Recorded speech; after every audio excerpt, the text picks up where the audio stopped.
Hello guys, welcome back to my channel മിൻ YouTube guys. Video ആയിട്ടുണ്ടെങ്കിൽ like ചെയ്യുക, share ചെയ്യുക, സബ്സ്ക്രൈബ് ചെയ്യാൻ മറക്കരുത്. അപ്പോൾ കല്യാണ പോരത്തെ തലേ ദിവസത്തെ ഒരു ചെറിയ മിനി വ്ളോഗാണ് ഗൈസ് നിങ്ങൾ ഇന്ന് കാണാൻ പോകുന്നത്. അപ്പോൾ നമ്മൾ പോയി ഇവിടെ നിന്ന് കുറച്ചേരൊക്കെ നിന്നതിന് ശേഷം കുറച്ച് കുറേ അപ്പുറത്തേക്ക് പോയിട്ട് ഫുഡ് കഴിക്കുന്ന സ്ഥലത്തോട്ട് നമ്മൾ പോയി ഗൈസ്. അവിടെ നോക്കി ഗൈസ്, തീരെ ആൾക്കാരൊന്നും ഇല്ല. കാരണം നമ്മൾ കുറച്ച് കുറേ നേരത്തെ എത്തിപ്പോയോ എന്നൊരു സംശയം. അങ്ങനെ നമ്മൾ കുറച്ച് നേരം നിന്നതിന് ശേഷം ഇതൊക്കെ നേരെ ഫുഡ് കഴിക്കാൻ അങ്ങോട്ട് ഇരുന്നു. എവിടെ പോയാലും നമ്മുടെ ഫുഡ് കഴിക്കലാണല്ലോ ഗൈസ് മെയിൻ. ഓക്കെ, അങ്ങനെ നമ്മൾ ഇരുന്നു. നല്ല എന്താ പറയുക ഗൈസ്, നെയ്ച്ചോറും ചിക്കൻ കറി ചട്ടണിയാണ് കിട്ടിയത്. അപ്പോൾ നല്ല ചൂടുള്ള നെയ്ച്ചോറും ചിക്കൻ കറി ചട്ടണി അടിക്കുന്ന ഒരു പരിപാടിയാണ്.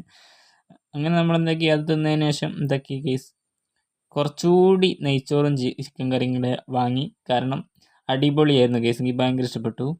അങ്ങനെ അത് കഴിച്ചതിന് ശേഷം നല്ല ചപ്പാത്തിയും ചിക്കൻ കറിയും കഴിച്ചു ഗൈസ്. അങ്ങനെ അത് കഴിഞ്ഞതിന് ശേഷം നമ്മൾ വിടുവോ, നല്ല പൊരിച്ച പത്തിലും ചിക്കൻ കറിയും ഗൈസ്. ഇഷ്ടപ്പെട്ടാൽ ലൈക്ക് ചെയ്യുക, ഷെയർ ചെയ്യുക, സബ്സ്ക്രൈബ് ചെയ്യുക. സൈനിങ് ഔട്ട് മിൻ യൂട്യൂബ്.